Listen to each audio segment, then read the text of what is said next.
Thank you for tuning into this episode. In this episode, I want to discuss with you the 5 stages of alcoholism. Depending on where you fall in these 5 stages, you hopefully will be able to walk away from this knowing whether or not you are an alcoholic. So, tune in. Hey everyone, thank you for tuning in to this episode of Real Recovery Talk. In this episode, it is just me. Benjamin B is out doing his thing, but it's all good. I have it handled. I can do this, okay?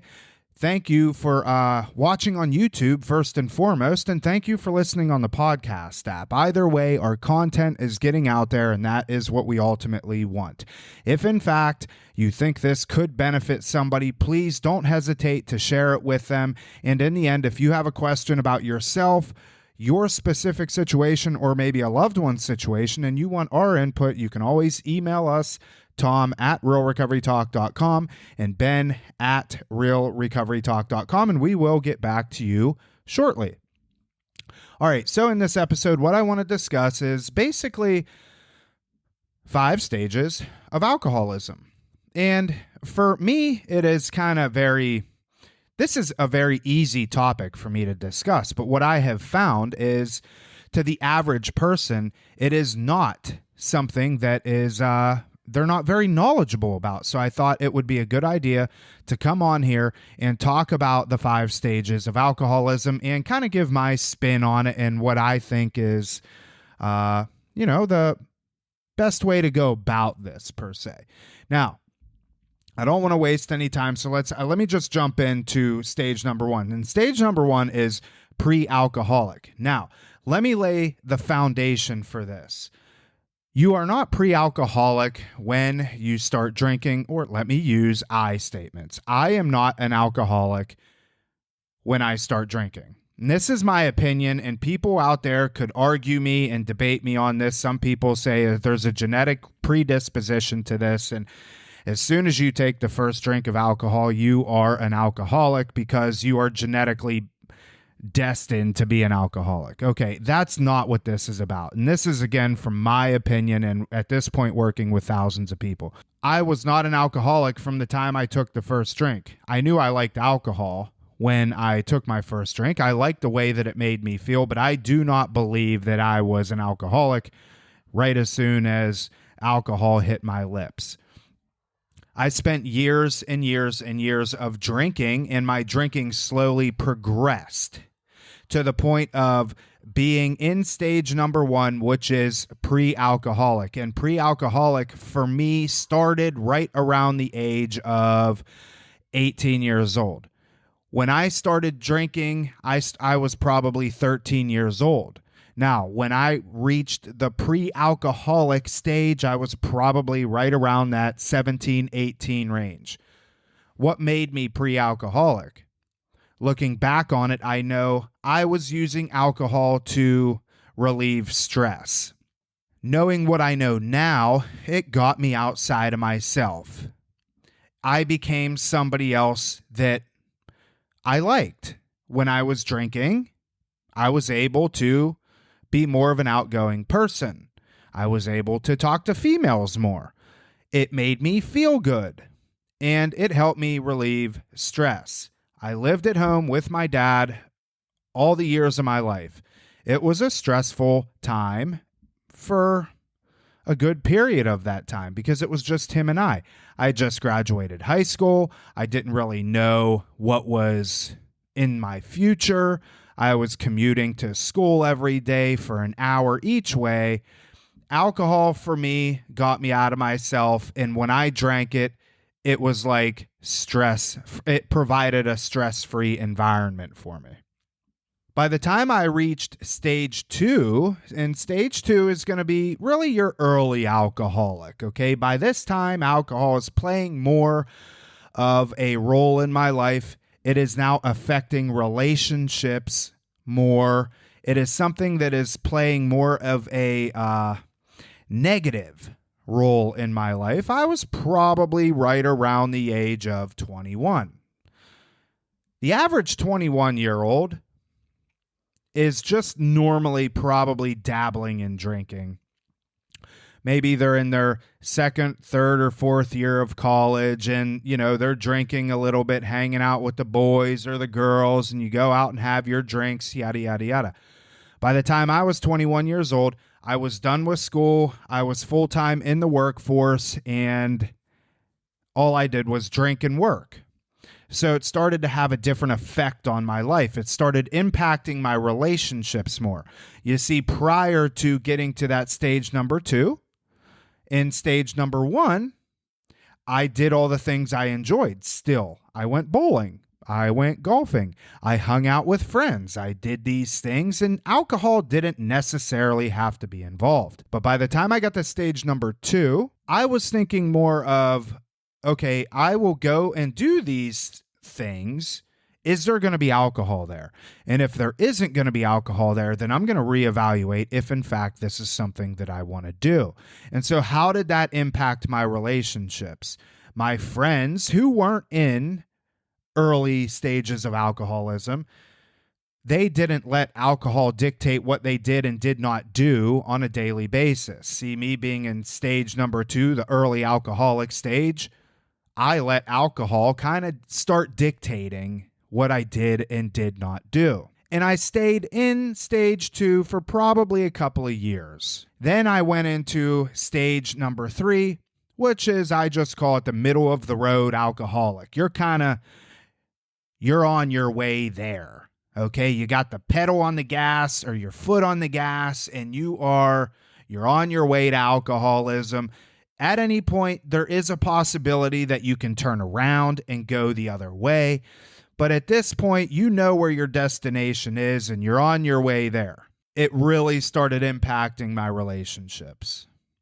It really started playing a pivotal role in my life. I did not go to these functions anymore if alcohol was not there. If you asked me to go to a wedding, I'm game. Because chances are that wedding has an open bar.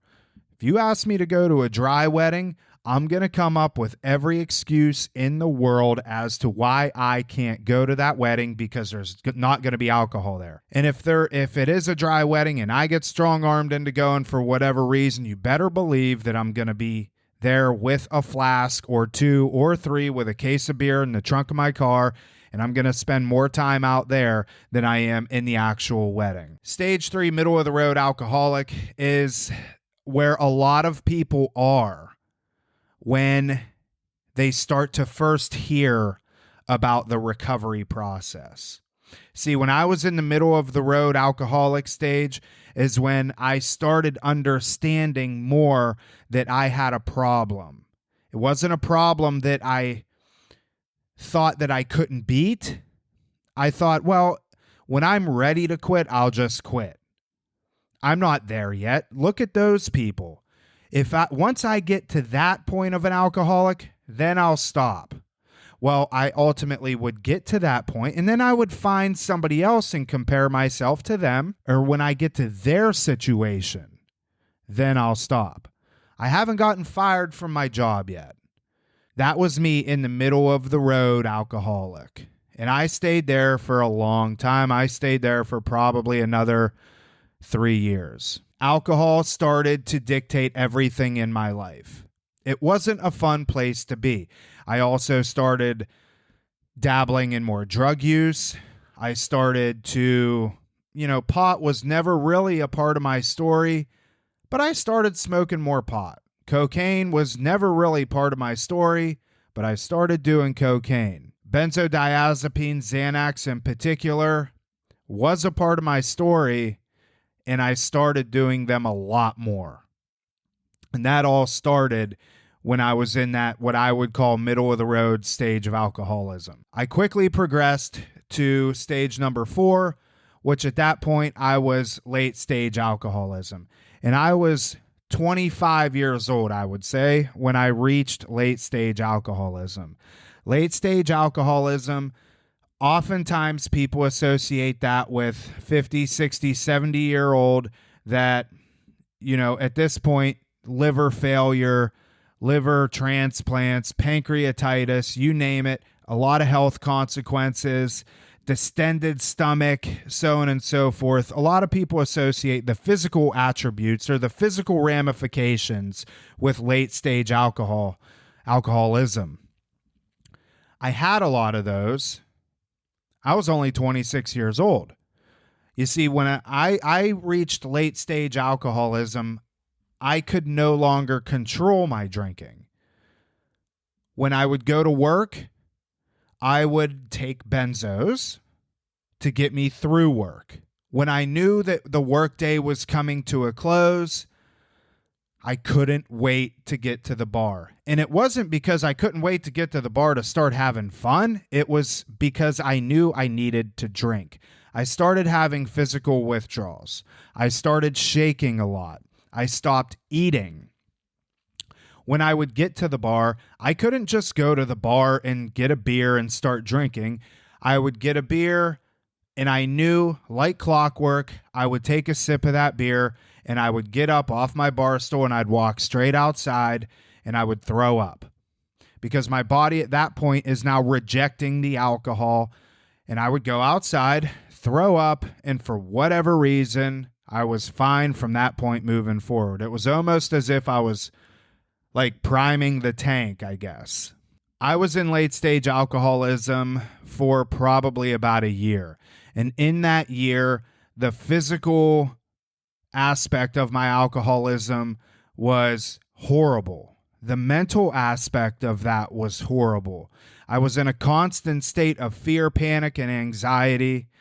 I had no friends at that point. The only friends that I did have, or what I thought were friends, were people that would sit at the bar with me for hours and hours and hours. I was blackout drunk every single day. I was doing a lot of drugs simultaneously. I was taking Xanax and Ativan and stuff simultaneously while drinking, and I ultimately lived one big blackout. The last 3 weeks of my drinking, I got a DUI. I totaled my car. Well, I totaled my car, got a rental car, got a DUI in the rental car, and then 1 week later got fired from my job. That was when I said, okay, this is a real, I knew it was a real issue well before that, but this was when I said, okay, something's got to give. And that's when I went to treatment. Stage 5 alcoholism is where I am today. I'm in the recovery component of alcoholism. I know full well what alcoholism did to my life. I know full well what alcoholism can do to my life if I so choose to pick up again. I know what alcoholism has given me today. And that's the ironic thing about this. If I look back, and somebody asked me this yesterday, when you pass away, if you were to come back, what would you change about your life? And I said, I wouldn't change anything. And that's the honest to God's truth. I wouldn't change anything about my life.